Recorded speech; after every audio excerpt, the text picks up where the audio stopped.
le petit tutoriel qui va essayer de vous donner les bases de comment faire une présentation PowerPoint. Vous êtes bien évidemment le bienvenu d'utiliser d'autres formes de support, mais pour ceux qui souhaitent utiliser PowerPoint, voici un petit tutoriel.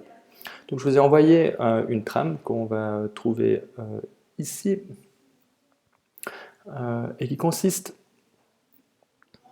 à plusieurs diapos, dont le diapo de titre. Il suffit de cliquer sur le champ en question et après vous pouvez changer ce que vous voulez en mettant votre nom et les différentes informations. Si vous désirez mettre d'autres informations, vous pouvez rajouter également des nouveaux champs si vous le désirez. Les autres diaporamas sont organisés en différentes sous-sections qui correspondent à des chapitres. Donc ici, on voit qu'on a le plan, ici on a l'introduction, ici on a la méthode, ici on a les résultats, ici on a la discussion, les remerciements. Je vous ai également introduit un diaporama blanc et j'ai des suppléments au cas où d'un coup vous voulez pouvoir donner des compléments d'informations pour répondre aux questions ou ce genre de choses. Maintenant, si nous regardons directement sur ces slides, ici, je n'arrive pas à sélectionner et puis modifier. Et ça, c'est parce que c'est en arrière-fond sur le master file. Ces master files peuvent être changés ici en haut à droite, où vous pouvez après sélectionner les différents types de diaporamas que vous voulez avoir. Si maintenant les titres et les en-têtes ne vous conviennent pas, vous pouvez aller les modifier. Pour ça, il faut que vous venez sous View ou probablement Vision en français. Et ici, vous cliquez sous Master et que vous venez sur Slide Master. Dans ce chapitre ici, maintenant, on est dans un autre mode et je peux maintenant travailler sur ces différentes sections, puis modifier les titres et mettre ce que je veux. Vous pouvez en rajouter un ou ainsi de suite, de telle manière à ce que vous avez une trame de fond que vous travaillez qu'une seule fois et que vous pouvez insérer. En cliquant sur Close Master, ça enregistre et vous pouvez après utiliser. Donc là, vous avez votre trame de base sur lequel après vous pouvez insérer du texte ou d'autres formats pour suivre la présentation. Une autre option qui est assez intéressante, c'est que ici en dessous, c'est des notes pour les présentateurs. Donc n'hésitez pas à mettre des commentaires, aussi les configurer avec du gras, de telle sorte à ce que du coup vous savez quoi dire au moment de la présentation sur ce champ-là. C'est aussi un champ qui est facilement imprimable au moment où vous voulez faire une petite impression avec la diaporama et les différentes informations. Maintenant, ce qui peut être intéressant, c'est du coup comment construire la présentation. Le principal étant qu'une présentation PowerPoint doit servir à la personne qui vous écoute avant de vous servir à vous. Et pour ça, il y a quelques petits principes de base que je vais survoler et qui pourront vous aider pour votre présentation. Alors, en premier lieu, je vais juste vous montrer une présentation qui cette fois-ci a été faite sur Keynote. Vous pouvez bien évidemment aussi faire votre présentation sur Keynote. Les principes sont assez similaires. Donc ici, c'est une présentation d'un forum de recherche que j'ai fait cette année et je vais vous montrer quelques petites choses qui sont à faire ou qui ne sont pas à faire. Donc ici, on a le même principe, hein, on a la page de titre. Je vais juste agrandir un petit peu la taille, comme ça vous voyez. Voilà. Alors, ça, c'est un exemple assez caractéristique où au moment où vous allez annoncer quelque chose, d'utiliser plutôt des images, de telle manière à ce que la personne accompagne et garde l'attention et vous écoute. Probablement un autre exemple est sur la diaporama de conclusion qui permet de revoir ce qui a eu lieu. Et ici, à retenir, il y a uniquement un mot et une image qui apparaissent à fur et à mesure. Si on fait si je vous montre le diaporama, ils apparaissent un après l'autre, ou du coup, verbalement, je vais expliquer ce qu'on voit, et du coup, ça renforce ce qui se passe. Pas des textes extensifs, et je ne veux pas perdre mon auditeur qui lui va lire plutôt que d'écouter. Donc ça, c'est un des principes. N'hésitez pas à utiliser des schémas où vous faites des constructions pour mener votre logique. Vous pouvez utiliser des illustrations qui sont tirées souvent de captures d'écran depuis Internet pour mettre en avant vos propos. Ici, par exemple, j'ai mis un schéma d'une construction très complexe. C'était uniquement pour la présenter. Sinon, c'est une contre-indication d'utiliser des schémas tels que celui-là si je voulais donner le contenu, principalement parce que le lettrage serait beaucoup plus petit. Vous pouvez cependant travailler votre diaporama pour agrandir des sous-sections qui peuvent zoomer dedans ou dehors pour après donner des explications sur des sous-parties si vous avez des structures un peu plus complexes.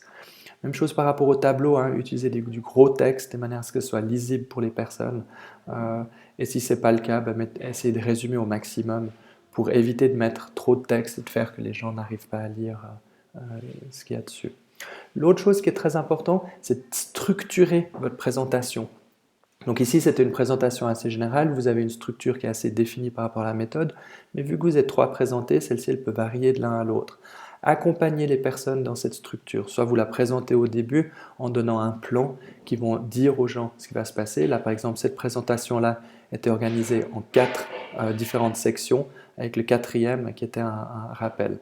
Et à chaque fois, on peut retrouver cette structure où ici en bas, j'ai mon titre de chapitre et à la fin de chaque section, j'ai une application clinique et un petit rappel de ce qui a été vu auparavant, de manière à ce que ça accompagne les personnes et ils savent d'un coup la première partie est finie et on commence sur la deuxième, par exemple le terrain commun ou ainsi de suite.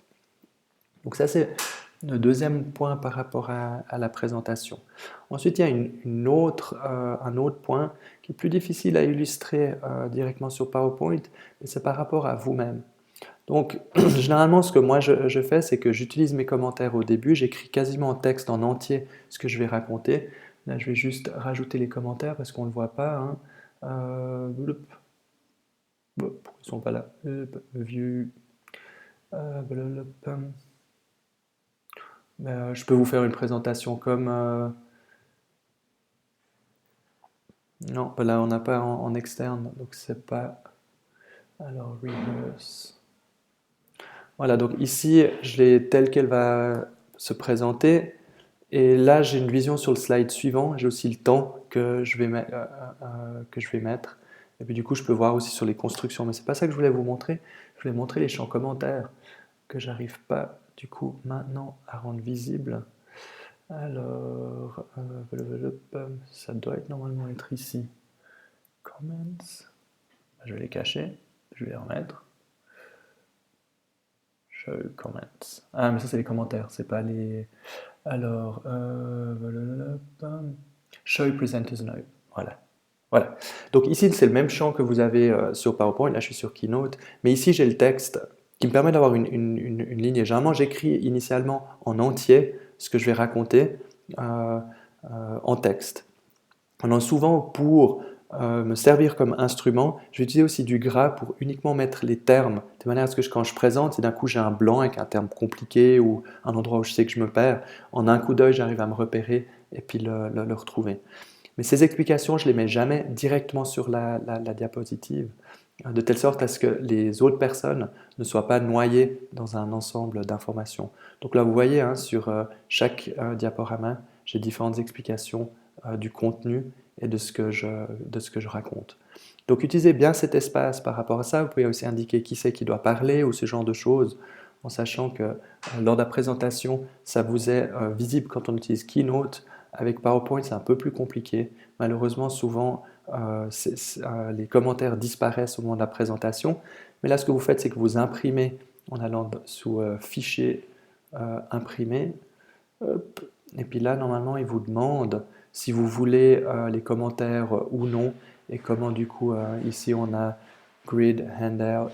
Donc là, mais on peut demander différentes options. Je vais peut-être aussi vous le montrer sur PowerPoint, vu que la plupart d'entre vous vont utiliser probablement PowerPoint. Donc au moment où je fais l'impression, hein,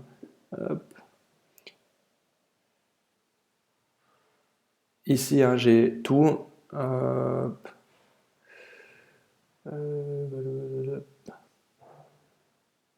Donc là, je peux choisir un layout, j'ai les slides, et puis là j'ai les notes.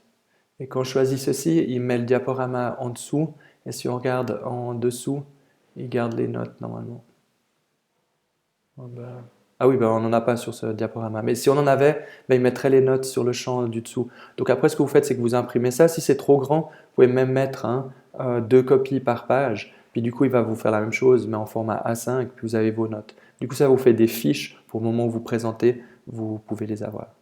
Je crois que c'est à peu près tout des bases par rapport à la présentation. Entraînez-vous, je dirais, 2 à 3 fois à faire la présentation, de telle manière à ce que vous vous sentez à l'aise.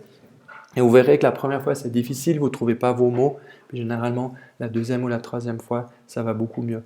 Je vous conseille aussi de vous entraîner le soir, puis après de répéter le lendemain. Vous verrez qu'après une nuit de sommeil, il y a plein de choses qu'on a intégrées, puis la présentation elle devient beaucoup plus simple. Je me réjouis énormément de vous entendre et vous souhaite une très bonne préparation.